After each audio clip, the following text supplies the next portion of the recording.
Shalom, welcome to the Jewish View. My name is Rabbi Nachman Simon with the Chabad House of Delmar, together with my co-host Mark Cronin, who's covering the capital for over 30 years. Yep, and I survived, and I'm here to tell you about it. So I know a lot of these trivial pieces of New York State, and one of the secrets of New York State is the Hudson River Black River Regulating District. And you go, what? Yeah, I know. That's the first question we're going to have to ask over here. So Robert Smullen, the executive director, is here to help us learn more about the Black River Regulating District. And welcome to the Jewish View. It's great to have you here. Thank you, Rabbi. I really appreciate you having me. And Mark, very nice, and the invitation is very well received. First question is, I know where the Hudson River is, but I never heard of the Black River, so tell our viewers. That's right. If they don't know, That's right. I don't know, they don't know. So the regulating district is actually one of the best kept secrets in New York State because it has a very broad mission that covers 11 counties across the North Country. And both in the Hudson River side and then also on the Black River side. And they kind of meet in the middle in Hamilton County. And together they comprise about 6 million acres of watershed in upstate New York, which has a variety of needs for the people. Most of which Hamilton County. I know Mark knows every Right, corner, right. every inch of New York State, but I know a lot. But So if you see it, it's actually in the very central part of the Adirondacks. It's one of the largest counties in New York State. It's also one of the most sparsely populated counties.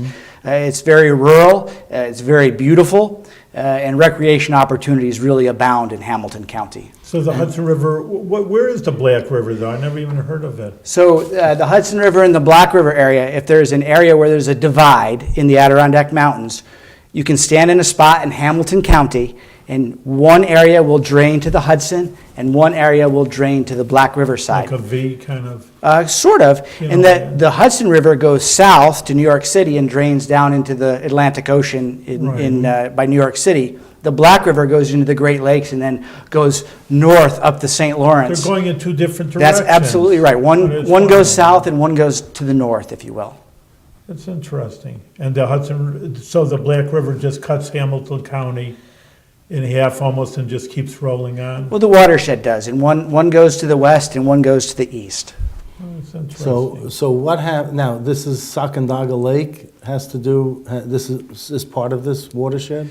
So the Sacandaga Lake, the Great Sacandaga Lake, formerly known as the Sacandaga Reservoir, was formed in 1929 when the Sacandaga River was dammed up. It's part of the Upper Hudson watershed area, which is comprised of major rivers. The Hudson, whose headquarters are in Newcomb, New York.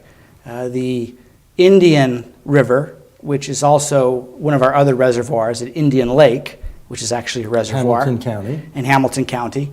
And then the Great Sacandaga Lake, which the Sacandaga River and the Stony Creek, one of its major tributaries. And that's Fulton County. That's right? in Fulton and Saratoga And County. It's Saratoga. actually A little bit of split right in the Saratoga. middle between the two. So when you have, how many dams does it take to really hold this water in? Right. You know? So in the Hudson River area, there are two major dams. One is the Conklinville Dam, which is for the Great Sacandaga Lake, and that's located in Hadley, New York.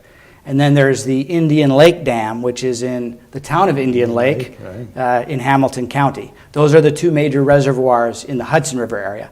On the Black River side, there are two major river systems that have impoundment through the reservoirs. There's the Stillwater Reservoir in the town of Webb, and the Fulton Chain of Lakes, which is the Old Forge and Six Lake reservoirs in both Herkimer and reservoir Hamilton for what? counties. For fishing or for fresh water for people? Why did they make these dams? So the main reason that the dams were formed was for flood control. Back in the day, essentially about 1895, it was realized that New Yorkers could conquer flooding in the springtime by damming up some of the rivers that would chronically flood. Up until that time, the technology, the machinery wasn't available to do so. But after that time, you were able to build these large dams and then regulate the rivers, which is what we do, is to regulate the rivers by impounding water and operating the dams. Well, I think you're regulating the water flow That's as right. opposed to the river. Well, it's You're regulating the it's water the river's flow. water flow, if you will. Okay. And we'll get into that about what our second mission area is for the regulating district, which is flow augmentation in the rivers. Okay, so what happens, God forbid, if the dams break? And They were this- talking about that in California, Right, with these but if- rivers that but they if- were scared of anything But to this, to break. these waters are so deep also that I was told that if the dams break, that there's enough water to flood between Fulton County and New York City, that all of the Hudson Valley would be Really, underwater. yeah. Well, there are certain areas that will be inundated if the dam were to break. But just to kind of put first things first, we take dam safety very seriously. We're both regulated by the Department of Environmental Conservation's Dam Safety Division and the Federal Energy Regulatory Commission's Dam Inspection Program. So we are routinely tested by both the federal and state agencies responsible for dam safety. And as you mentioned, the dam in Oroville, California, it was very much a wake-up call for those folks out there to make sure that their emergency action plans were all up to date and up to snuff, and they actually did some evacuations out there. And do you have your evacuation We do those plans? every year. They're thoroughly reviewed, and every 5 years, both in the Black River area for the Stillwater Reservoir and in the Hudson River area for the Conklinville Dam, they're exercised with all of the appropriate authorities that you would want to know to be in the loop for such Do they make an emergency. electricity there too? Sometimes dams do, like the Hoover Dam, doesn't it? We do, actually, in both areas. Hydroelectric energy, renewable energy, green energy, is one of the most important benefits that the public derives from the dams in both areas. Mhm. Now, you know, just for clarification, you say the Stillwater Reservoir, but that is not to be confused with the Saratoga County town of Stillwater, That's correct. which is hundreds of miles away from this reservoir. It is indeed. Why they called it Stillwater, just for confusion, I don't know, but anyway, that was. Yeah, I don't know. Because I don't it's know hardly how they both got Stillwater. to be named Stillwater, but I imagine that someone happened upon the scene and found the water to be very still, and they said, Good name. And had no "There's very imagination. still water there." And had no I don't it's know. like- It's like Verrazano going down the Narrows and pointing and saying, "Is Staten Island?" And they named it Staten Island.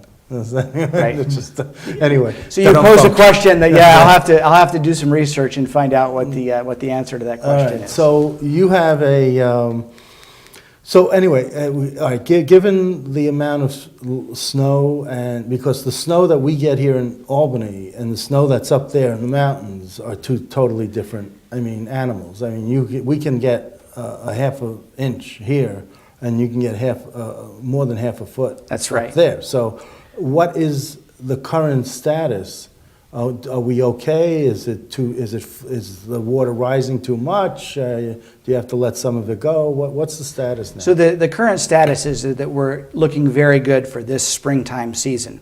In fact, one of the things I did bring with me was that on April 7th, the district was responsible for preventing flooding in the Hudson River area when the snow melted very quickly and we had a lot of precipitation where the flows of the actual rivers would have been very high if it hadn't been for the Indian Lake and the Sacandaga lakes to be able to catch that.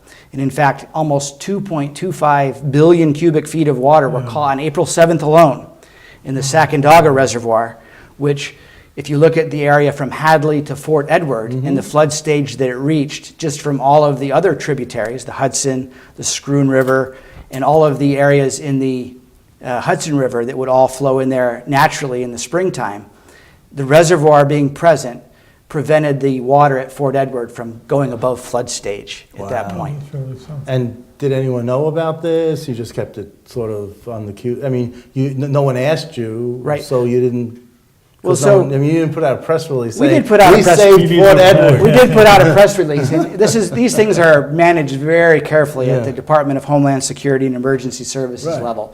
And state agencies were watching very closely at that time for the potential of flooding. While the average citizen thinks that it's amazing, it's regular, everyday action for you. It's normal springtime operations for the Right. regulating Okay. district. And in fact, only about 10 days ago, because our lake level had come up to 770 feet elevation, we actually opened our dow valves, which are the 3 valves that are at the base of the dam. They're 8 feet wide. When you open them up, the water shoots out in a magnificent plume about 8 feet wide and 60 feet out. And the water is actually let loose from the reservoir. It's somewhere around 5,000 cubic feet per second, which is a tremendous amount of water. And it would, in this case, it would go down the Saratoga River into the Hudson and then continue its journey out to the sea. Now, there were years when we really had drought situations. The one time I went up to Sable Chasms, Right. I mean, they were dry as a bone. You could see the rocks at the bottom. You couldn't take the boat ride, and it was very disappointing. And it was like the first time in decades that something like that happened. Lucky me, I picked the one day. Sure. But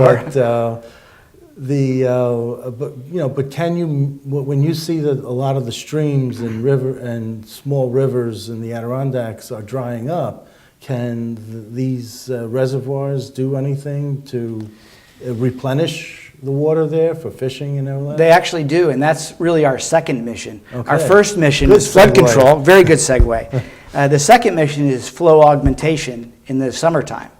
So our goal is after the snow melts, the freshet comes, and the water comes out of the watershed, the snow is all gone out of the mountains, is that we let some of it through, and then we catch the late spring rains and bring our reservoirs up to capacity by, say, Memorial Day. And then our goal from there is to impound water to keep the reservoirs full so we can provide flow augmentation for a variety of purposes, one of which is hydroelectric generation in all of the rivers in the Hudson and the Black River area, so they can continue to provide that renewable electricity. But one of the tertiary benefits, if you will, is that for recreational purposes, Indian Lake, Sacandaga Lake, Old Forge, First Lake, the Fulton chain of lakes, first through Six Lakes, stay up so people can recreate on those lakes as well. And downstream from the dams, the whitewater rafters have a great time in the summer. Now, I go up to a place called 13th Lake, which is so remote they don't name them, they number them. Sir. And it's right on the Warren County, Hamilton County border, but the Warren County side. Right. Indian Lake's on the Hamilton County side, so it's very close if you need to go into town. North Creek is on the other way, so that's where I camp. It's just phenomenal, that lake, 13th Lake is just phenomenal. Does that get any of its water from the Hudson River, Black River, or anything? It's all in the same watershed area. The area you're describing is in the Hudson River area, okay. so it would go That's true. down to the south. That's true, as because I opposed do to see the Hudson north Lake. up to the St. Lawrence Seaway. Yeah, okay. Let's talk about pollution, because they're always talking about, you like talking about pollution. And then, they're always talking about the Hudson River. Maybe it's getting a little cleaner. Again, I don't keep up with that. Sure. I always say, and I don't know if I mentioned this to you, but the solution to pollution is dilution. So the more you have pollution, if you spread it out, it sort of dissipates. So anyway, but go ahead. Probably in Adirondacks, there shouldn't be too much. There's not that much industry up there. Well, that's not in our mission set of monitoring and managing pollution. That's water actually quality that's is not- DEC's role, Right. sort of thing.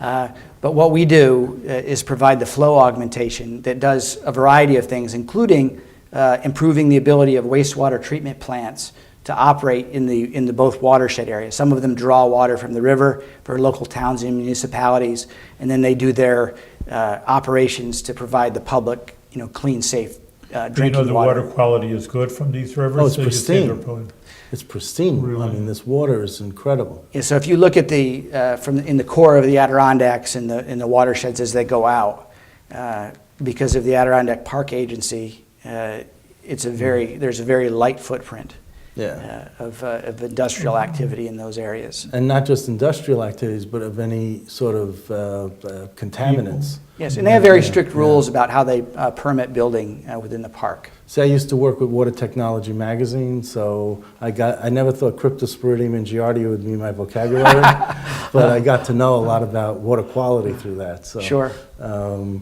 But, you know, you have a lot of questions on your website that people, you know, really could find out a lot about the, of what you do. But, you know, how, like, for example, how did the regulating district evolve? I mean, as a history lesson, can we keep it to a few? Yeah, You know, it's very short, and it's really actually very sweet in that the regulating district evolved from the need to prevent flooding, and then the need to provide electricity. And then from the cold storage laws in 1915, and then subsequently the creation of the Black River District in 1919 and the Hudson River District in 1922, these public benefit corporations were formed to be able to create these reservoirs. And most of them were done with private funding. And they, over time, in 1959, both of the districts merged together. Under Rockefeller. I don't know if it was under Governor Rockefeller's direction, but it was in No, but it was in 1959. his administration, yeah. And the purpose of it was to find an economy of scale, although we do keep our accounting books separate for the Black River and the Hudson River. But you say it was private, why would anybody, you know, like invest, I mean, or whatever, put money into a public waterway? Well, the idea was that the hydroelectric capacity that you could sell the electricity from it. And we very carefully, through the Federal Energy Regulatory Commission, monitor and manage the headwater benefits that are present in both of the You were watersheds. just saying just a minute ago, so the source water, is that what it's called, the proper word? Where does the water originate from? Like the Mississippi, they say, is always from Minnesota somewhere. Right. The source. Where does the source of these rivers? They're the Adirondacks. Right from the Adirondack. That's right. And the various watersheds, the rivers of the Adirondacks, they go to the south, the Hudson, the Mohawk comes to the east. The Black River goes up to the north, and then the St. Regis and the St. Lawrence rivers end up going to the north as well. Just because of the elevation, they go up north, I'm wondering, because most, rivers go south, north to south. Well, and it just really depends on where you're at. Lake Champlain goes to the north. North also? Right. Well, salmon go up north too. They flow. They go Yeah, but against. they're going against the grain. That's right, and they have the Salmon River up in the Adirondack. That's right. That's right. There's a lot of salmon fish in so maybe. The Pulaski and wonderful places to. Are you a to fish. fisherman? I love to fish. Yes. What do you fly fish or what? Do you Mostly brook trout. But how do you when you cast? What do you use? So I'm not a caster. I'm a troller. Troller. With a canoe. Yes. With a fishing pole and then a lure and then some sort of bait. And I can't tell you what the specific lure I use is because it's a trade secret. Oh. But it's very effective. And I was taught by my grandfather and my father how to do so. So if you tell me you had to kill me, okay. No. Well, that was my Marine Corps time and long past. So no. I could buy you a cup of coffee instead. Oh, I see. But what's what bait do you use? Earthworms. Earthworms? That's simple, huh? It's very simple. Okay. It's very So straightforward. you say you were in the Marine Corps. Was this connected? I mean, because the Marines, maybe I know they're a fighting organization, but maybe something you went into a side idea, or you were just a infantryman, or? So I'm from the Adirondacks. I'm Right. from Fulton County is my Very home. good. You went to Gloversville High School. Yes, I went to Gloversville High School, went off to college and joined the Marine Corps and ended up staying for 24 years of, really? of service. Wow, that's yeah. a lot of years. But what were you doing there? Infantry, or this, as I was saying, maybe it has to do something with your career? Well, it does in that infantry, and I was an infantryman, and I served for 24 years. I did 3 tours in Afghanistan. Yeah. But I was really interested in outdoor work and going places and seeing things. And it was a very interesting career. I ended up going to 70 countries all around the world, over many overseas deployments. I lived for a year in Japan, visited really all over the place, including to Israel. Really? And had a very interesting, very rewarding career. So when I looked to come home after my military service, I looked for a role as a public executive. And it just happened that this role turned up, which is based in both Albany and Mayfield and in Watertown. So my role is to help regulate the rivers in the North Country, which is a wonderful opportunity for someone like me. So you went to Eisenhower School, National Defense University for your master's degree I did. in national resource strategy. I was thinking natural resources, but no, national resource That's right. strategy. So what did you learn out of, from that major, from that?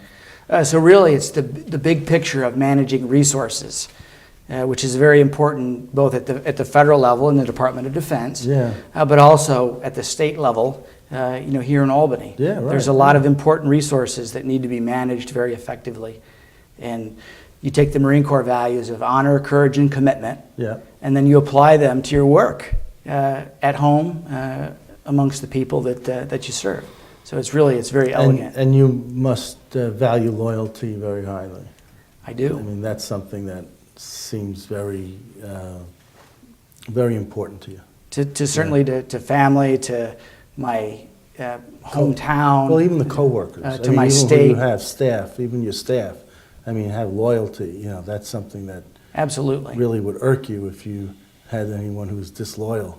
Well, it really comes down to leadership and providing good, honest leadership to the people of the organization which you serve. There's a very good way of looking at it, from being a servant leader to being able to take care of your people. And they, in turn, enabled to do so, are able to accomplish the mission. And in this case, it's very straightforward mission that's very well done by the people that are in the regulating district. How many staff do you have? There's a total of 5 on our senior staff, and then we have our field organization. So the total of what your budget would cover? There's about, budget-wise, it's a little... how many people would your budget cover? How many employees? 29. 29? Yes. Okay. And your budget from, like, if I looked it up in the state budget, if I could ever find it, how many millions? So we get our budget from 4 different areas, really, which makes it very confusing to find a specific number. But we're in the neighborhood of about $5 million per year. Oh, wow. That's not much. It's enough. We're very sensitive. Half of that goes for your salary, right? Yeah. Well, yeah, not so much. We didn't say that, did we? No. But what it really counts is that a lot of our money that we have in the district goes for operating expenses for the dams. Right. And that's the critical expenditure that we have. And in order to do so, we have to have people to do that. All right. So let me in the city of Albany, they are losing a million gallons of water a day, and they don't know where it's going or how to account for its From missing. the sewer system? I mean, from the water system? Water system, yeah. They are losing it. It's not evaporating. They just don't know where it's going. And it's not pipes breaking. They're scratching their heads. They just have no idea. And also in the Catskills, the water that goes down to New York City, right? They got a lot of breaks in their pipes, and all of a sudden, in Orange County, a man-made lake just popped up one day, and people thought that it was the government who created a lake. That it wasn't. It was from a pipe breaking and created a lake in Orange County. Do you lose water? Do you know whether you have issues like that with, So not in our reservoirs. It's really neat in that our gauging system through the U.S. Geological Survey, we gauge the water coming in, the inflow, and then we're very careful to measure the water going out, the outflow. And you want to make sure that they of course match up, because we work very closely with the organizations, private companies that run the hydroelectric facilities downstream from our dams, the flow augmentation piece. So we monitor it and we manage it very carefully to make sure our engineering staff is very much on top of this. So it's good, it's even, you're not losing any water? Right. Well, it all goes down the Hudson. So in that sense, but I mean, are you losing? Is there water that's not accounted for? Our water is accounted for in the district. Every drop is accounted for? I would say every drop. Oh, come on. You're good. Good for the last drop. Some evaporated. That's right. And we do. For instance, when we had the drought last year, in August, DEC declared a drought warning for New York State. And it's a very sensitive and very serious issue because of lake levels. And the watershed itself can dry out. So even though you may get a hard rain, the watershed, the greenery in the Adirondacks, could simply absorb all of that water and not add any inflow. So you could have rain in the mountains and not have a tremendous amount of inflow into the reservoirs. I just remember it's a number of years ago. It's not upstate, but It was just that, even around the Capital District, it was raining, and they said, well, there's a drought warning. So everybody was scratching their heads. How can you have rain and have a drought? Right. Well, what are you talking about? You know, if it rains, there's water. I mean, I guess that's, you're kind of explaining it. It just like was such a heavy rain or Right. was absorbed into the ground. So That's right. still, you can't water your lawn because, Well, I got to tell you, you are our first guest who's a graduate of the Citadel. And explain what the Citadel is and how important it is to the security of our country. Sure. The Citadel is the military college of South Carolina. It's a small state college that I attended from 1986 to 1990. Yep. And then when I graduated, I was commissioned into the Marine Corps after officer candidate school. you go to, what is a part of the Navy then? Because I know Annapolis is the Navy, Right. but Citadel, you can go to the Army. I mean, what's, So many of the states have state military colleges that also produce graduates that go through Reserve Officer Training Course, the ROTC, and then are commissioned into the military. So just like any of the service academies, West Point, Annapolis, or the Air Force Academy, the graduates from there, many of them are commissioned and then they serve in the various branches of the military. And from there, you went on to Georgetown University. I did. Well, I went to Georgetown when I was working in Washington, D.C. Oh, 7 years after you graduated from the Citadel. Right, Oh, okay. right. So I was very Took a interested little in break. international relations and, Right. in this case, national security they let studies. you off time, or I mean, you do it like a night? I did it at night and on project? weekends. Yeah, I was always very interested in education, so I did it at night and on weekends on my own time, on my own dime. Oh, yeah? They wouldn't pay for it, the Marine Corps? No. Oh, that's interesting. No, you'd think to better yourself, to better an officer. The Marine Corps is a parsimonious organization that gets a lot of bang for the buck. So, yeah, they are very stingy with their budgets and their resources. So a lot of the graduates from the Marine Corps are very regimented people. They like to have things start on time, end on time. You know, are you that regimented? Is this out of your system, or are you into this? So actually, it was never in my system, in that the Marine Corps changed almost at the time when I was commissioned. We went from a very much of a command-directed style to what are called mission-type orders. So you're given a mission, you're given resources, you're given the parameters in which to operate, and then you are given the freedom to carry out the mission as you see fit as an officer. Very good. You know, I just know in Israel, that's what they say, why are there good military? And they just, exactly what you're saying. I talk to Israelis and they say exactly that because, you know, Right. someone back there in Washington, D.C. doesn't know what's happening in Afghanistan as much as, hey, you're an officer, you're intelligent, you see the situation. That's and right. You know, everything is hands-on, the best experience. So they just let their officers, you see you're there. That's right. Figure it out, you're trained, do what you have to do. There's very little anyone in the Pentagon can do when you're in Kunar province in the Hindu Kush to help you out in the middle of the night Right. when something bad is about to happen. Mm-hmm. So are there any stories or anything that you'd like us to know about that we didn't know enough to ask or bring up? Or Well, really the important thing is that I'm from upstate New York. Right. I love upstate New York. I did my time of serving the country in the Marine Corps, and my first thought was to be able to come back to New York and continue to try to give back to New York State. And you started this job at the Hudson River in about a year ago. Just about a year ago. Okay. My first, almost a year when I left service was spent building a house on my family farm in Fulton County. So I'm refurnishing my roots back in the North Country.